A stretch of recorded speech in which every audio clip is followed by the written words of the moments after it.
right. So today we're talking about vision as self-care. That means that if you are a person who knows you have humongous dreams and you just don't seem to have enough time to do it all, you're multi-passionate, you've got a lot going on, but you feel like you're always behind and like you can never get ahead. And that in itself is making you feel like you have to work harder and do more things and you're just like over it. It's so much going on that it's making you feel burnt out on your dreams. Then this video is for you because I want to help you stop feeling burnt out on your dreams and actually create the life that you want. So that with that being said, there are two videos that I want to shout out as I was preparing from this video. One is this video, the video itself was created by Maxwell Chikozy. Um, and it's a video of Miles Monroe where he's talking about how to write vision in your life. Such a good video. He gives a lot of different ways to think about it. It's beautiful. Make sure you watch that. I'll put that down in the description. And then second is the video from Steve Harvey. Steve Harvey, I love seeing him as an inspirational speaker, and the video that he created is on his channel, and the video is called Write Your Vision. All of this around seeing how to write your vision, but I want you to see it in the context of when you write your vision, it becomes a self-care practice that keeps you on track to building, as Miles Monroe said it, vision is the ability to see things not as they are, but as they could be. And this is going to help you build the life that could be. You don't have to wish for it. We're actually doing steps to build it. The typical thing is that most people think, well, vision, because here's what I'm telling you, vision is a form of self care. But most people think that vision is only for entrepreneurs. But let me tell you, they want you to think that because if you have no vision for your life, you'll keep settling for whatever job, whatever thing that you feel like you can get your hands on. But there's so much more to life than that. And vision is what gives you the clarity to say, that's not enough. That's not going to get me to the lifestyle I want. That's not going to get me to the dreams that I want. And so I don't have time or space for that. This is where it takes us out of this scarcity mindset as far as life goes, where we think we just have to, we just got to take whatever the universe gives us. And we actually start telling the universe what we want. And that is a powerful, powerful thing. A lot of people call it manifesting. I think it's a beautiful practice of manifestation and vision. I think vision for me becomes the intentionality part and the manifestation is the speaking it out and gathering your energy around it part. So with that being said, vision is not just for entrepreneurs. It's not just for when you're talking about your career. It's about really we should be creating a vision for our life more than anything. And then your role as an entrepreneur, your role as a mom, all of those things are a part of your vision, but you get to be, your vision gets to be the core expression of who you are and the life that you want to live first and foremost, but then it is before all of these other things. It's not just about your career. It's about where do you want to take your life, and your career is just the funding to help you get your life to that place. Because without vision, it's just we're just building worker bee mentality, worker bee energy. That we're done with that.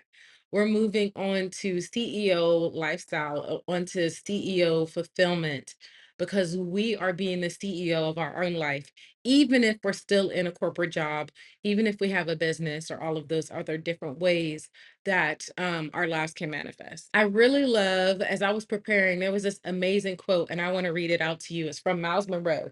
It said, vision is the ability to see things not as they are, but as they could be. And I think that's so beautiful because a lot of times we think about our finances, we think about the jobs that we have now, and we think, well, this is the only way that life could be. I just got to make the best of it. And that's not true. Vision helps you dream. Vision gives you hope. It gives you inspiration. And it's this blueprint of saying, this is the life that I don't have yet. And it's the life that I'm going to build from because I was clear about what I want. So here's my thing about not having a vision. When you don't have a vision, a lot of us don't even realize that we're missing it because we don't hear that many people talking about it. We think it's only for people who are business owners or entrepreneurs, but it's really for every single person.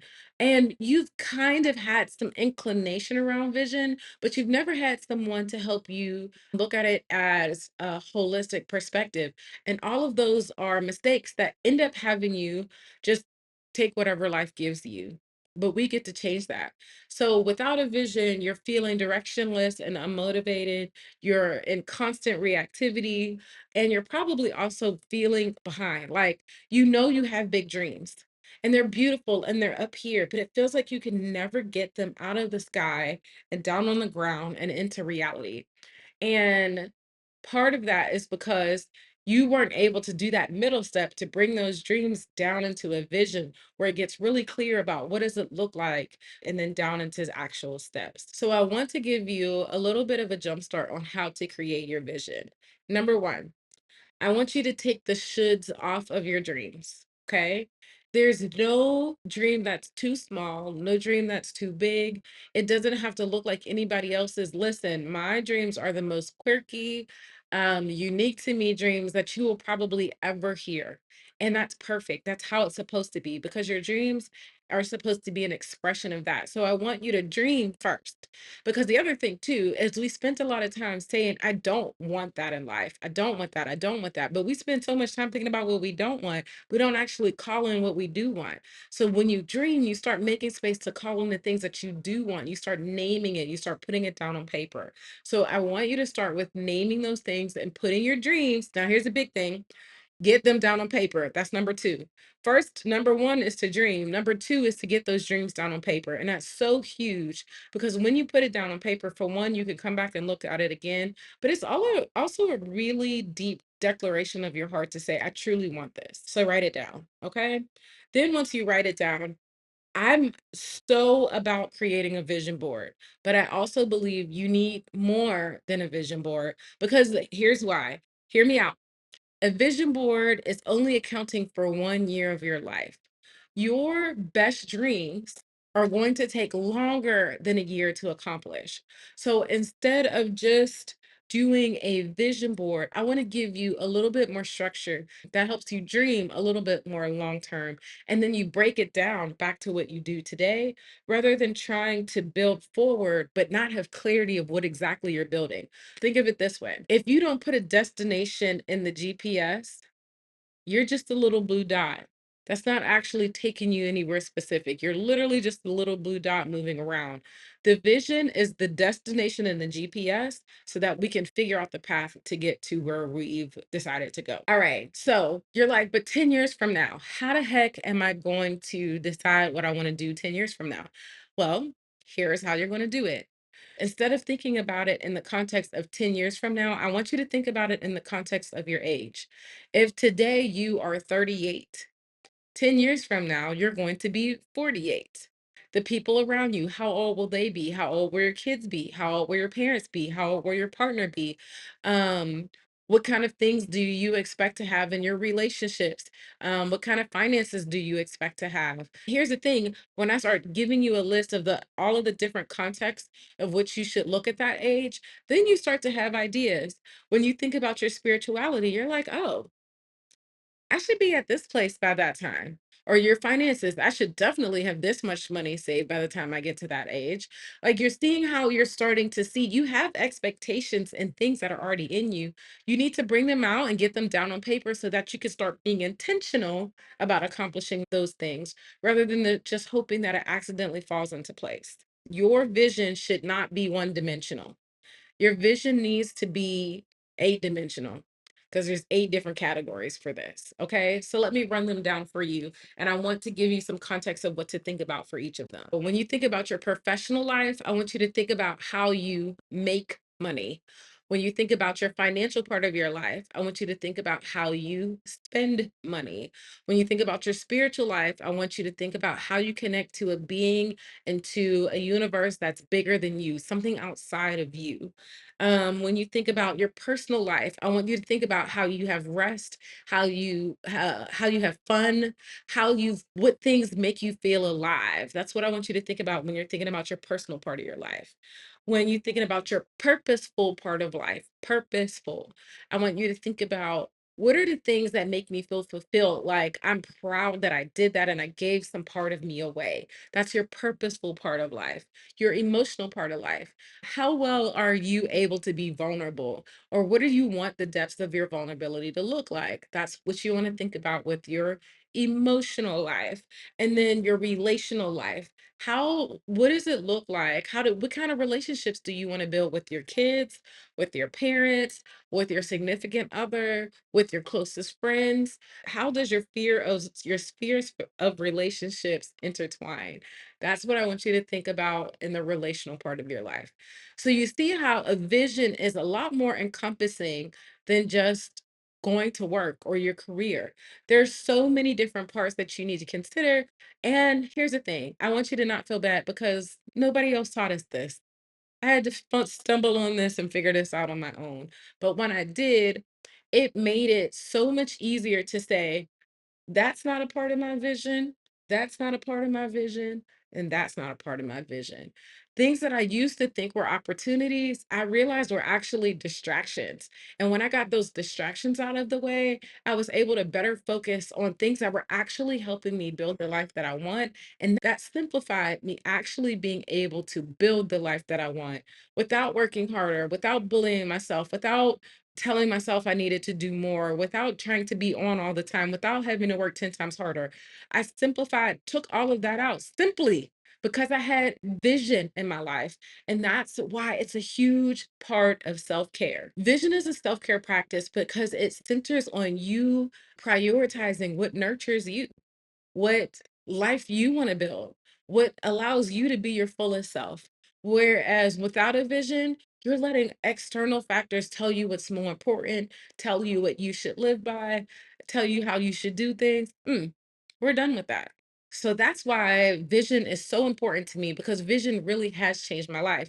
And not only that, it's the second phase of my program. It's that important to me that I carve out a whole 5, 6 lessons teaching you how to create a vision, but not just teaching you how to create a vision, how to bring it down from creating this vision into how do you create a plan to actualize that vision, and then how do you keep going on that vision? How do you learn how to pivot rather than starting over when it comes to building this life that we want?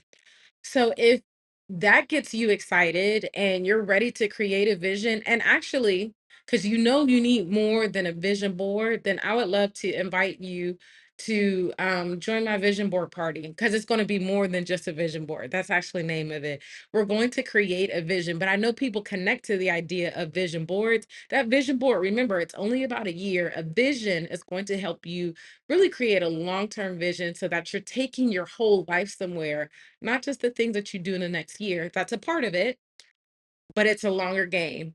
And you're going to accomplish so much more because you have your eyes on the long game. So if that interests you, you need to be on my email list because as this challenge finishes, when we send the recap email on Saturday, that's where all of this is going to come together. You're going to know what options you have to join my More Than a Vision Board party and how that you can learn how to really use vision as a self-care practice that takes you from more than just taking whatever life gives you and actually building the life that you want. So you can get on my email list at bio.yourdreamstrategist.com. That link is going to be down in the description. Take a second and go ahead and subscribe to my email list. That being said, you're probably like, well, wait a minute, who are you? Hi, I am Rashida, your dream strategist, and that's it. I'm your dream strategist. You have had dreams for so long. but you've also been the strong Black woman for so long and you have not been able to make space for the dreams that you want because the world has told you you have to work and work and work and work and work to get to those dreams. But it's also made you exhausted. Being that strong Black woman is exhausting. And now you're ready to try something different. And I'm ready. I'm here for it. I'm listening. I've been waiting for you. I've been waiting for you. Now is the time. I want to show you what that different way to get to those dreams that you want, the easier way to get to those dreams that you want, the soft life that you want. I want to help you get there. The best way to get started, you're going to get on my email list and then you're going to do that vision more than a vision board party. That's what's really going to help you jumpstart this. So make sure that you're on my email list so that you can get the special pricing that we're doing just for the people who are getting on my email list before this challenge. So if that's you, make sure you get on the email list by this Saturday so that you can get the special pricing. Because when I didn't have a budget, when I didn't have a vision, when I didn't have these tools of intentionality, I was really just letting life give me whatever it wanted. And that made me feel like I was constantly treading water. I was doing a lot of movement, I was doing a lot of work, but I wasn't getting anywhere. I wasn't moving forward. I wasn't actually getting to the life that I want. And it was these tools, budgeting as self care, it was vision as self care that really helped me quantum leap, helped me really do some amazing things in life. The things that inspire people to tell me I should be a life coach. So that's why I'm here and I want to help you take those things and run with them too. So bio.yourdreamstrategist.com so that you will be on my email list to get the special pricing for both the More Than a Vision Board party and also the budget breakthrough intensive from yesterday.